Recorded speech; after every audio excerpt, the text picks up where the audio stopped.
بسم اللہ الرحمن الرحیم۔ السلام علیکم رحمۃ اللہ وبرکاتہ۔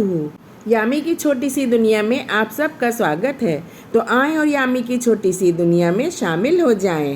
رب اشرح لی صدری ویسر لی امری واحلل عقدۃ من لسانی یفقہوا قولی۔ میرے عزیزوں، آج انشاءاللہ ہم سب سے افضل ذکر کلمہ طیبہ کی فضیلت کو جانیں گے۔ کلمہ طیبہ کی بہت بڑی فضیلت ہے۔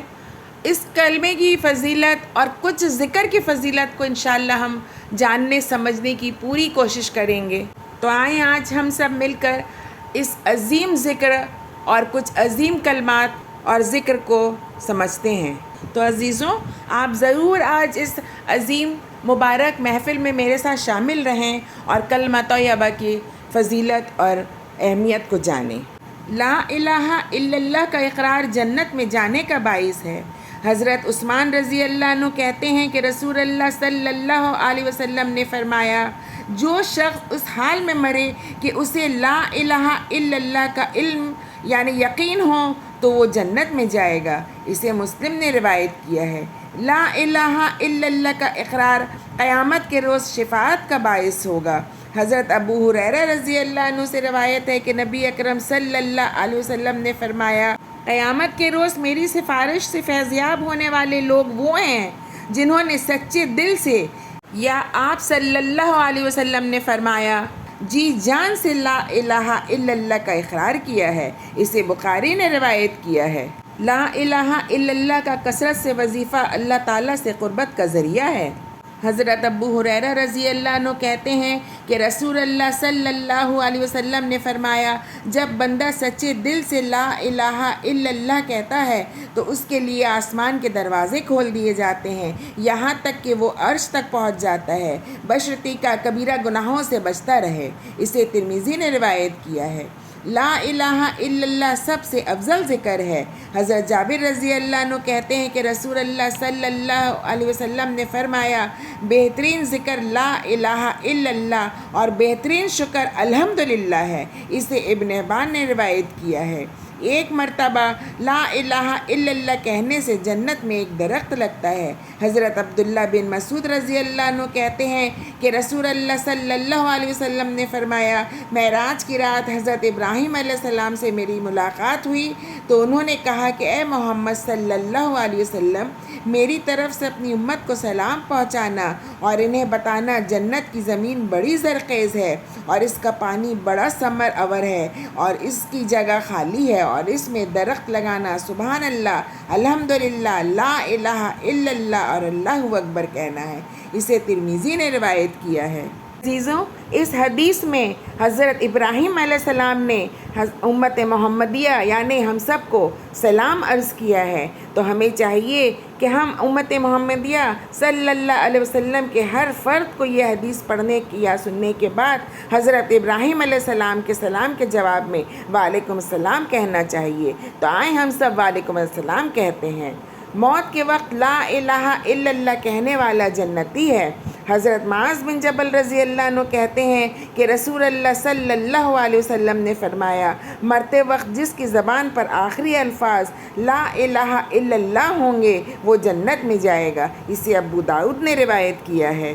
تو میرے عزیزوں، آج ہم نے کلمہ طیبہ لا الہ الا اللہ کی کچھ فضیلتوں، چند ہی فضیلتوں کو جانا ہے۔ یوں تو لا الہ الا اللہ کی بہت فضیلت ہے۔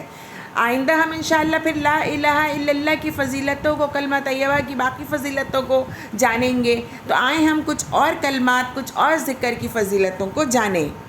سبحان اللہ کہنے کی بھی بہت بڑی فضیلت ہے۔ سبحان اللہ بھی قرآن کے الفاظ ہیں، اس کی بھی بہت بڑی فضیلت ہے۔ سبحان اللہ بہت افضل ذکر ہے۔ 100 بار سبحان اللہ کہنے سے 1000 نیکیوں کا ثواب ملتا ہے اور 1000 گناہ معاف ہوتے ہیں۔ حضرت سعد رضی اللہ عنہ کہتے ہیں کہ ہم رسول اللہ صلی اللہ علیہ وسلم کے پاس تھے۔ آپ صلی اللہ علیہ وسلم نے فرمایا، کیا تم لوگ روزانہ 1000 نیکیاں کمانے سے عاجز ہو؟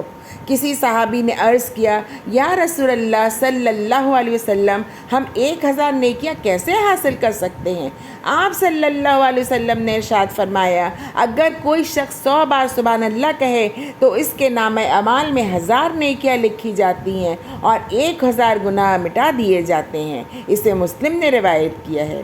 سبحان اللہ کا ایک مختصر وظیفہ جو اجر و ثواب میں طویل وظیفوں سے افضل ہے۔ حضرت جویریہ رضی اللہ عنہ سے روایت ہے کہ نبی اکرم صلی اللہ علیہ وسلم فجر کی نماز کے لیے گھر سے نکلے تو حضرت جویریہ رضی اللہ عنہ نماز کی جگہ پر بیٹھی وظیفہ کر رہی تھیں۔ رسول اللہ صلی اللہ علیہ وسلم چاشت کے وقت واپس تشریف لائیں تو دیکھا کہ حضرت جویریہ رضی اللہ عنہ اس وقت تک اپنے مصلے پر بیٹھی ہیں۔ آپ صلی اللہ علیہ وسلم نے ارشاد فرمایا، جویریہ، جب سے میں مسجد گیا تب سے تم اسی حالت میں بیٹھی وظیفہ کر رہی ہو؟ حضرت جویریہ رضی اللہ عنہ نے عرض کیا، ہاں یا رسول اللہ صلی اللہ علیہ وسلم۔ آپ صلی اللہ علیہ وسلم نے ارشاد فرمایا، میں نے تمہارے بعد یعنی تم سے رخصت ہونے کے بعد 4 کلمے 3 بار ایسے کہے ہیں کہ اگر ان کا وزن تمہارے آج کے سارے دن کے وظیفے سے کیا جائے تو وہ 4 کلمے بھاری ہو جائیں۔ وہ کلمے یہ ہیں، سبحان اللہ عدد خلقہ، اللہ تعالیٰ کی مخلوق کی تعداد کے برابر تسبیح بیان کرتا ہوں۔ سبحان اللہ رضا نفسہ، اللہ تعالیٰ کے راضی ہونے تک میں اللہ تعالیٰ کی تسبیح بیان کرتا ہوں۔ سبحان اللہ زینت عرشہ، اللہ تعالیٰ کے عرش کے وزن کے برابر میں اللہ کی تسبیح بیان کرتا ہوں۔ سبحان اللہ مداد کلماتہ، اللہ کے کلمات کو تحریر کرنے کے لیے جتنی سیاہی مطلوب ہے اس مقدار کے برابر میں اللہ تعالیٰ کی تسبیح کرتا ہوں۔ اسے مسلم نے روایت کیا ہے۔ ایک مرتبہ سبحان اللہ کہنے سے جنت میں ایک درخت لگتا ہے۔ سبحان اللہ کی طرح الحمدللہ کی بھی بہت بڑی فضیلت ہے۔ الحمدللہ کے ساتھ سبحان اللہ کہنا زمین و آسمان کے درمیان ساری جگہ کو نیکیوں سے بھر دیتا ہے۔ ایک دفعہ کلمہ شکر الحمدللہ کہنا ترازو کو نیکیوں سے بھر دیتا ہے۔ تو میرے عزیزوں، اگر ہم اللہ کی حمد سبحان اللہ اور اس کے ساتھ کلمہ شکر الحمدللہ ایک ساتھ کہیں تو اللہ سبحانہ وتعالیٰ زمین و آسمان کے درمیان ساری جگہوں کو نیکیوں سے بھر دیتا ہے۔ اللہ تعالیٰ کا شکر ادا کرنے کے لیے سب سے بہتر کلمہ الحمدللہ ہی ہے۔